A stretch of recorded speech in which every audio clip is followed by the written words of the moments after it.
сабак. Саламатсыңарбы, менин сүйүктүү окуучуларым. Силер менен кайрадан кыргыз тили сабагында жолугушуп жаткандыгыма абдан кубанычтамын. Бүгүнкү сабакта баарыңарга жакшы маанай каалоо менен сабагыбызды баштайлы. Теле сабак. Бүгүнкү сабагыбыздын темасы сүрөттөп берүү. Бүгүн сабакта айлана чөйрөнүн, адамдардын, буюмдардын жана башка нерселердин өзгөчөлүктөрүн билдирүү эмне деп аталарын билесиңер. Сүйлөмдөгү кубулуштардын, нерселердин өзгөчөлүктөрүн билдирген сөздөрдү колдонуп, көркөм, так сүйлөөгө үйрөнөсүңөр. Тапшырмаларды аткарууда алган билимиңерди колдоно аласыңар. Балдар, силерге такшмак катам, жандырмагын тапкыла. Болсо дагы 4 буту баспайт, бирок секирет. Түндө чардайт курулдап, күндүз кайра бекинет. Бул эмне? Бул кайсы жандык? Ооба, бака. Балдар, табышмактын жандырмагы бака экенин кантип таптыңар? Эмнеге көңүл бөлдүңөр? Жандырмакты табууда анын 4 буту бар экени, бирок баспай секирип жүргөнү, түнкүсүн чардаганы, күндүз бекинген белгилери бакага гана тиешелүү деп табышмактын жандырмагын бака деп таптык. Демек, бизди курчап турган айлана чөйрөнүн, адамдардын, буюмдардын жана башка нерселердин өзгөчөлүктөрүн ачууну сүрөттөп берүү деп атайбыз. Ал кебибиздин элестүү, көркөм болушуна жардам берет. Балдар, эми бул текстти кон коюп уккула. Пияз. Тоголок же сүйрүү болгон, саргыч, кызгылт, кабыктуу жашылча. Анын ачуу жыты бар. Ал абага тез тарайт да көздү ачыштырат.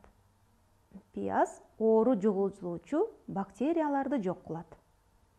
Тамак ашка кеңири колдонулат. Абдан пайдалуу. Текст эмне жөнүндө болду? Ооба, пияз жөнүндө болду.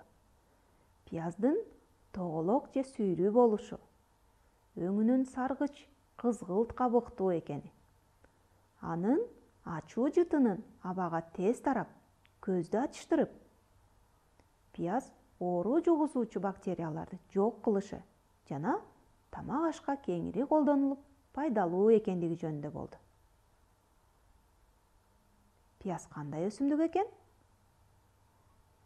Тоголок, сүйрүү, саргыч, кызгылт.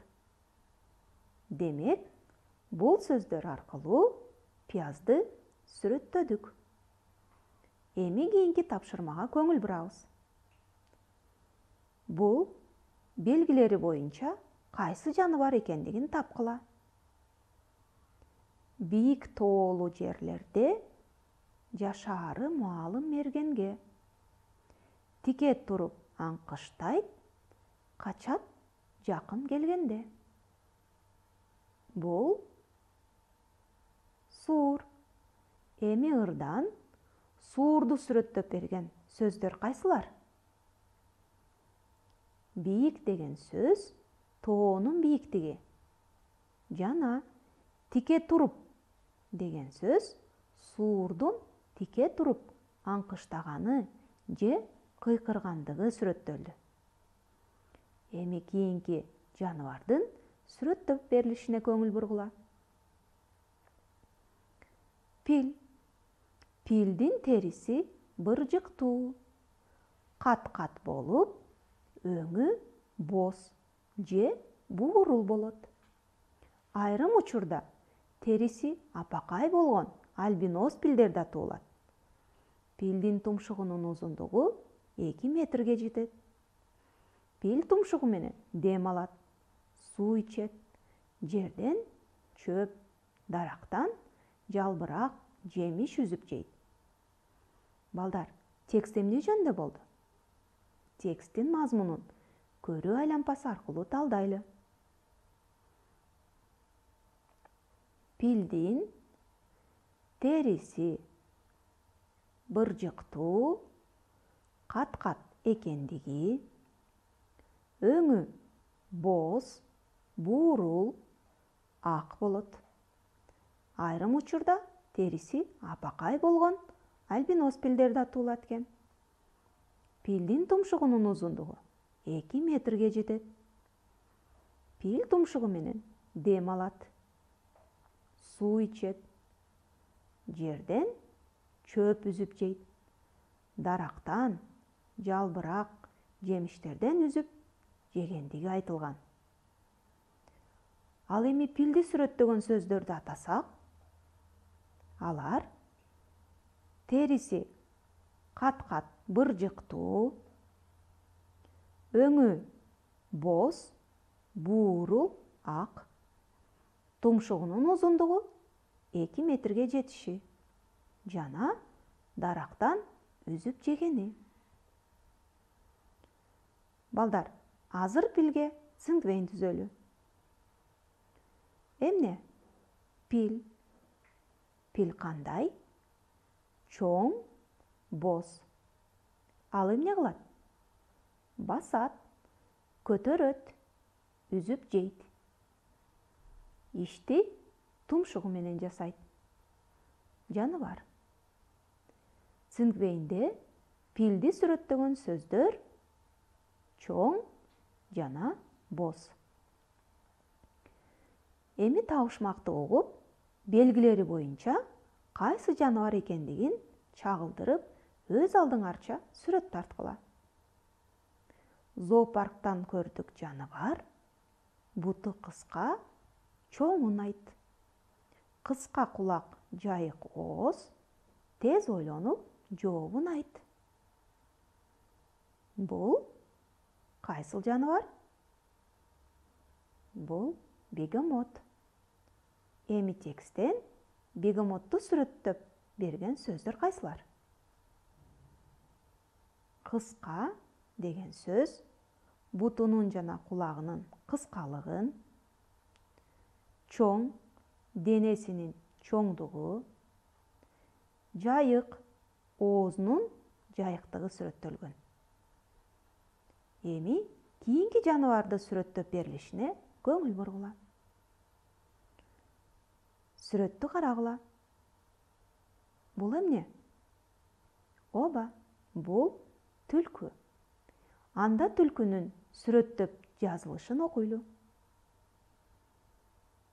Түлкү. Түлкүнүн кулактары чоң, тумшугу узун, кууш келет. Куйругу барпайып, чоң жана кооз болот. Токойдо ээси жок башка уяда же өзү казып алган уяларда жашайт. Түлкү абдан шамдагай жана куу болот. Эми тексттен түлкүнүн сүрөттөлүшүн билдирген сөздөрдү белгилесек, кулактары чоң, тумшугу узун, кууш, куйругу барпайып, чоң жана кооз. Балдар, табышмактар берилди. Алардын жандырмактарын тапкыла. Куйругу жок бир уй бар. Келди беле кашына. Айт, бул кайсы жаныбар? Бутак өнгөн башына. Бул эмне? Бул бугу. Балбан куш бар тартайган, кумдуу чөлдө жашаган. Оңой менен карматпайт, күлүк дагы качаган. Бул эмне? Бул төө куш. Бөлтүрүк деген күчүктүн кулактары тикчийген. Көгүш экен жүндөрү. Бул эмненин баласы? Бул карышкырдын баласы. Балдар, табышмактардын жообун сүрөттөгөн, куйругу жок, бутак өскөн башына деп бугуну, кулактары тикчийген, көгүш экен жүндөрү деп карышкырдын баласын, балбан, тартайган деп төө куш экендигин билдирген сөздөр аркылуу таптык. Бүгүн сабакта айлана чөйрөнүн адамдардын, буюмдардын жана башка нерселердин өзгөчөлүктөрүн билдирүү, сүрөттөп берүү деп аталарын билдиңер. Сүрөттөө менен берилген тексттеги жаныбарларды, кубулуштарды таап, жана аларды кайра сүрөттөп бердиңер. Телесабак. Ушуну менен бүгүнкү кыргыз тили сабагыбыз аяктады. Силер менен бир сабак бою болгондугума абдан кубанычтамын. Көңүл буруп отурганыңарга чоң рахмат. Эмки сабактан көрүшкөнчө сак саламатта болгула.